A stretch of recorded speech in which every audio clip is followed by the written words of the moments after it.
पीला गुलाब। यार, हॉट लड़कियां देखते ही मुझे कुछ होने लगता है। मेरे पतिदेव थे, फोन पर शायद अपने किसी दोस्त से बातें कर रहे थे। जैसे ही उन्होंने फोन रखा, मैंने अपनी नाराजगी जताई।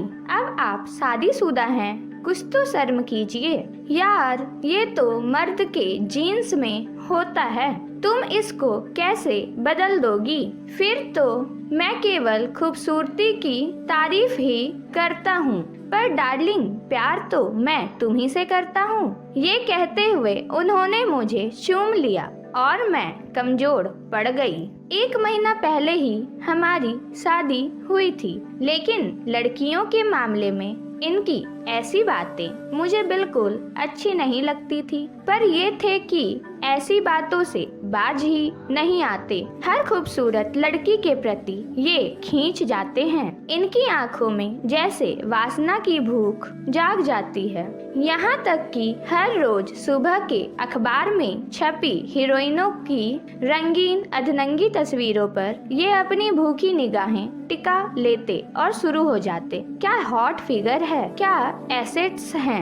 यार, आजकल लड़कियां ऐसे बदन उघाड़ू कपड़े पहनती है, इतना ज्यादा एक्सपोज करती है कि आदमी बेकाबू हो जाए। कभी ये कहते मुझे तो हरी मिर्च जैसी लड़कियां पसंद है, काटो तो मुंह सी सी करने लगे। कभी कभी ये बोलते जिस लड़की में सेक्स अपील नहीं वो बहनजी टाइप है, मुझे तो नमकीन लड़कियां पसंद है। राह चलती लड़कियां देखकर ये कहते क्या मस्त चीज है। कभी किसी लड़की को पटाखा कहते तो कभी किसी को फुलझड़ी। आंखों ही आंखों में लड़कियों को नापते तोलते रहते हैं। इनकी इन्हीं हरकतों की वजह से मैं कई बार गुस्से से भरकर इन्हें झिड़क देती हूँ। मैं यहाँ तक कह देती सुधर जाओ, नहीं तो तलाक दे दूंगी। इस पर इनका एक ही जवाब होता, डार्लिंग, मैं तो मजाक कर रहा था, तुम भी कितनी शक करती हो।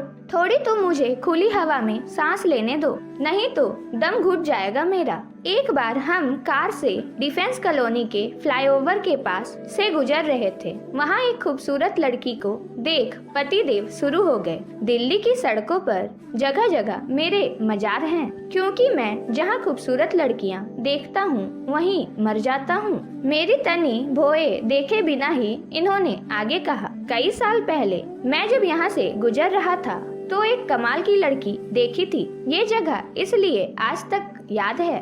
मैंने नाराजगी जताई तो ये कार का गियर बदलकर मुझसे प्यार मोहब्बत का इजहार करने लगे और मेरा गुस्सा एक बार फिर कमजोर पड़ गया। लेकिन हर लड़की पर फिदा हो जाने की इन आदत ने मुझे खौफ होने लगी थी। पर हद तो तब पार होने लगी जब एक बार मैंने इन्हें हमारी जवान पड़ोसन से फ्लर्ट करते देख लिया। जब मैंने इन्हें डांटा तो इन्होंने फिर वही मान मनोबल और प्यार मोहब्बत का इजहार करके मुझे मनाना चाहा, पर मेरा मन इनके प्रति रोजाना खट्टा होता जा रहा था। धीरे धीरे हालात मेरे लिए सहन नहीं हो रहे थे। हालांकि हमारी शादी के अभी 1.5-2 महीने ही हुए थे, लेकिन पिछले 10-15 दिनों से इन्होंने मेरी देह को छुआ भी नहीं था।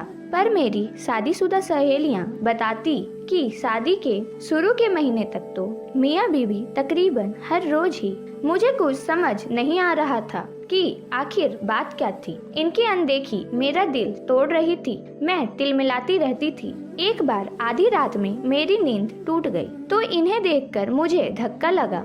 ये आईपैड पर पॉर्न साइट्स खोलकर बैठे थे और जब मैं यहाँ मौजूद हूँ तो तुम ये सब क्यों कर रहे हो? क्या मुझ में कोई कमी है? क्या मैंने तुम्हें कभी ना कहा है? मैंने दुखी होकर पूछा। सॉरी डार्लिंग, ऐसी बात नहीं है। क्या है कि मैं तुम्हें नींद में डिस्टर्ब नहीं करना चाहता था। एक टेलीविजन प्रोग्राम देखकर बेकाबू हो गया तो भीतर से इच्छा होने लगी, अगर मैं भी तुम्हारी तरह इंटरनेट पर पॉर्न साइट्स देखकर ये सब करूं तो तुम्हें कैसा लगेगा? अरे यार, तुम तो छोटी सी बात का बतंगड़ बना रही हो, ये बोले। लेकिन क्या ये इतनी छोटी सी बात थी? कभी कभी मैं आईने के सामने खड़ी होकर अपनी देह को हर कोण से देखती। आखिर क्या कमी थी मुझ में कि ये इधर उधर मुंह मारते फिरते थे? क्या मैं खूबसूरत नहीं थी? मैं अपने सोने से बदन को देखती, अपने हर कटाव और उभार को निहारती। ये तीखे नैनक्कस, ये छरहरी काया,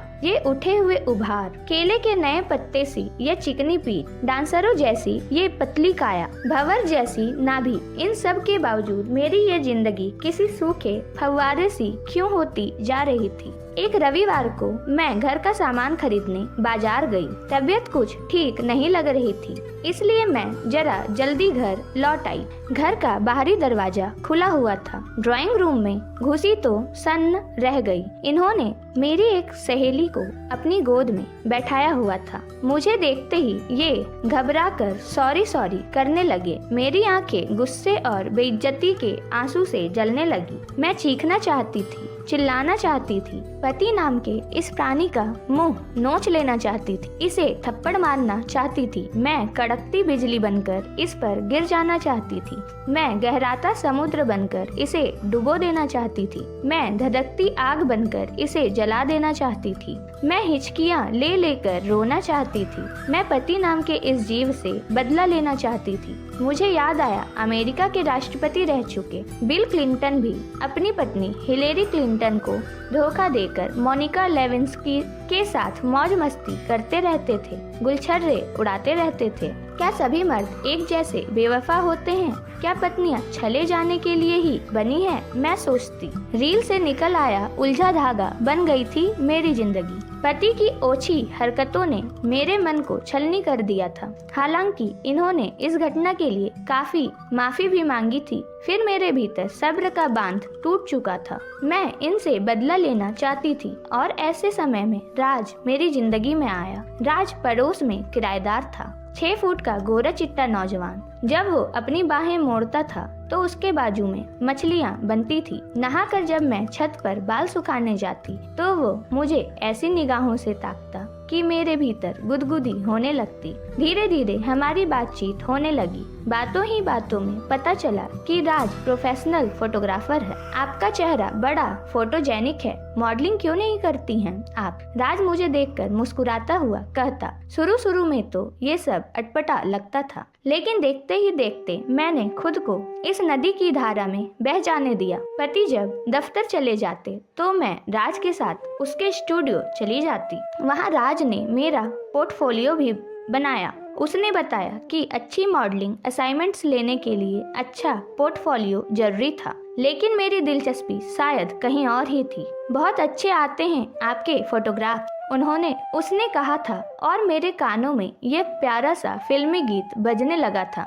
अभी मुझ में कहीं बाकी थोड़ी सी है जिंदगी। मैं कब राज को चाहने लगी मुझे पता ही नहीं चला। मुझ में उसकी बाहों में सो जाने की इच्छा जाग गई। जब मैं उसके करीब होती तो उसकी देहगंध मुझे मदहोश करने लगती। मेरा मन बेकाबू होने लगता। मेरे भीतर हसरतें मचलने लगी थी। ऐसी हालत में जब उसने मुझे न्यूड मॉडलिंग का ऑफर दिया तो मैंने बिना झिझक हाँ कह दिया। उस दिन मैं नहा धोकर तैयार हुई। मैंने खुशबूदार इत्र लगाया, फेशियल, मैनिक्योर, पेडिक्योर, ब्लीचिंग वगैरह मैं एक दिन पहले ही एक अच्छे ब्यूटी पार्लर से करवा चुकी थी। मैंने अपने सबसे सुंदर पर्ल इयररिंग्स और डायमंड नेकलेस पहना, कलाई में महंगी घड़ी पहनी और सज धज कर मैं राज के स्टूडियो पहुंच गई। उस दिन राज बला का हैंडसम लग रहा था। गुलाबी कमीज और काली पैंट में मानो कहर ढा रहा था।